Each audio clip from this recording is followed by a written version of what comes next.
So this happens to be the first morning ride on board the KTM Duke390.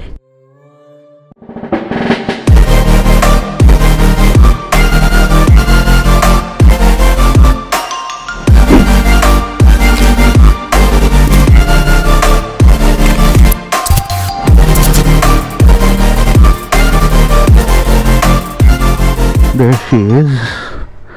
I'm using the same cover.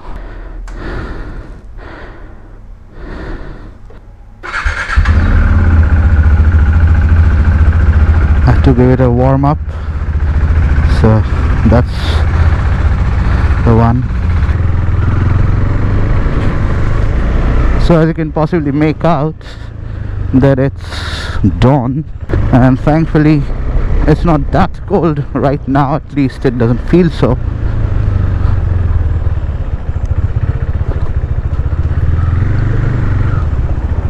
Oh freak, what have they done here?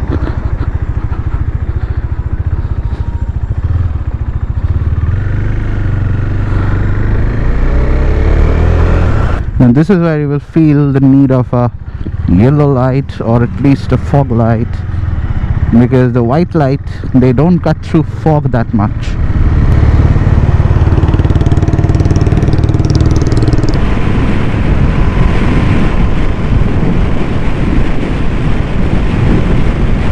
And it is absolutely a joy to ride.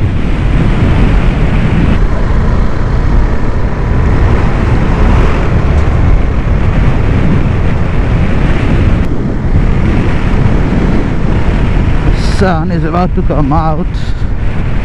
I've still not set the time of this particular, the watch of this particular bike. More or less showing the right time, but it's actually a bit fast, and it's showing ahead of what it actually is. And finally I got to experience a very tiny little amount of fog.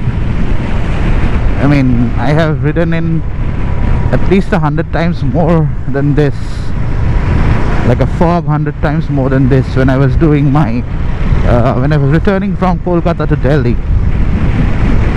So at the Yamuna Expressway I faced, like, I couldn't see what's in 10 meters, forget 10, in 5 meters ahead of me. So that was the level of fog.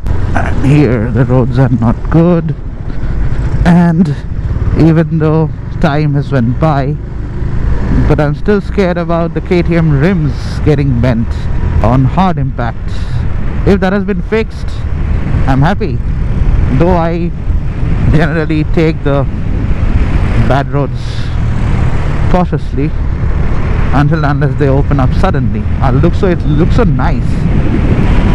I'm just going easy on the throttle because it's still in the running in period. One thing I would like to tell, that when I was, before buying this bike, when I was going through a lot of YouTube videos, watching a lot of reviews and all, I normally do that before buying anything. So when I was going through the reviews, a few things actually scared me. I got to know at a couple of reviews that this TFT LCD is threat prone, which actually scared the shit out of me, because I stay at a place where, it's notorious. This creates a fancy pattern on the street lights. Hopefully the GoPro is picking it up.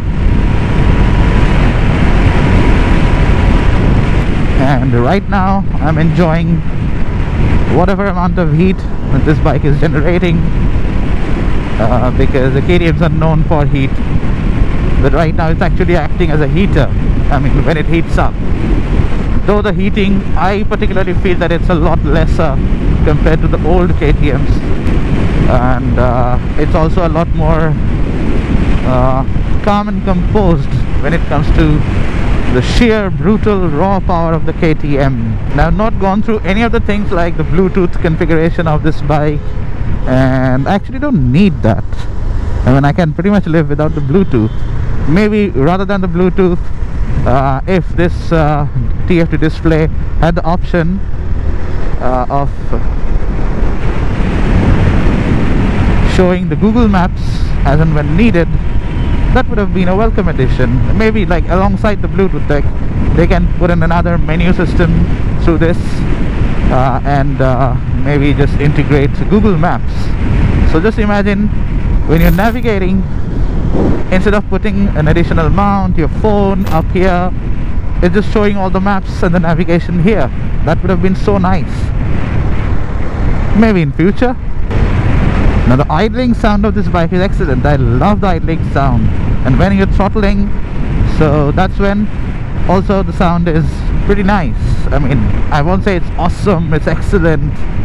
And to be honest, when you rev high, the Dominar sounded a lot better.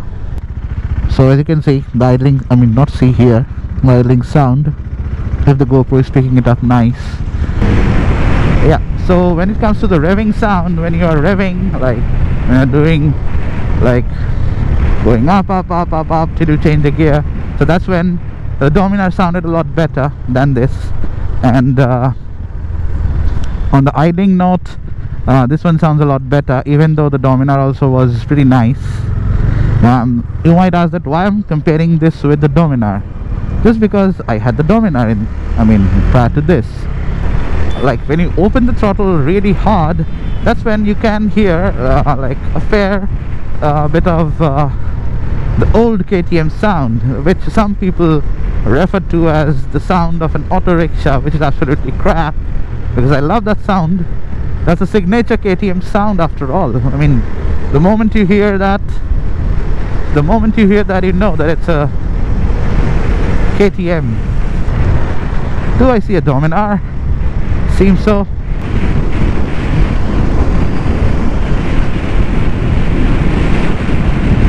So when it comes to the headlights of the KTM versus that of the Dominar, I would anytime give it to the Dominar, because Dominar's headlight had a much better throw, and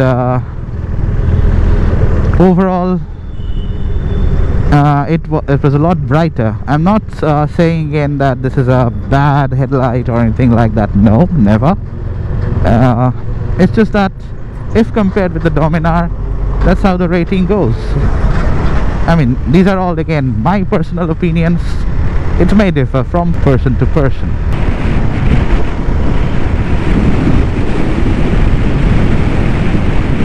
It's definitely a pocket rocket. And this is where I would need to see whether they would allow us inside or not. I have a doubt. No, they won't allow from here. No, they won't allow.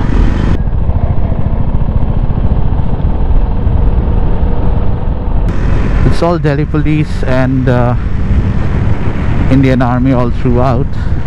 So the display is now switched to the day mode, and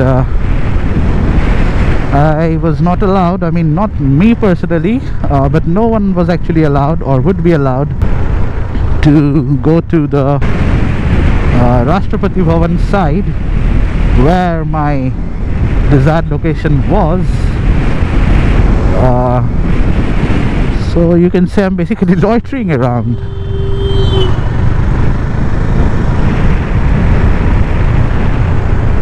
I have another location in my mind. Let's see.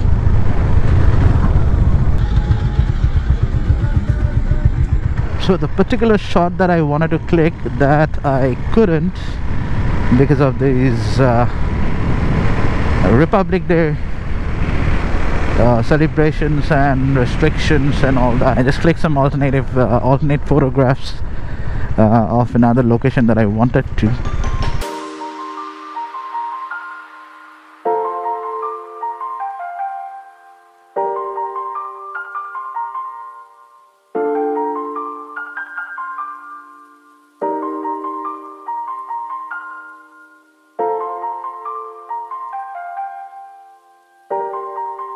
This is how I plan my shots.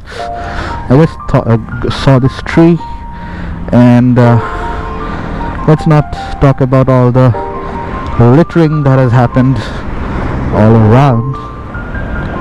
And I immediately got the idea of this shot, that this tree can actually form a nice backdrop, You cannot see anything of the frame at the moment.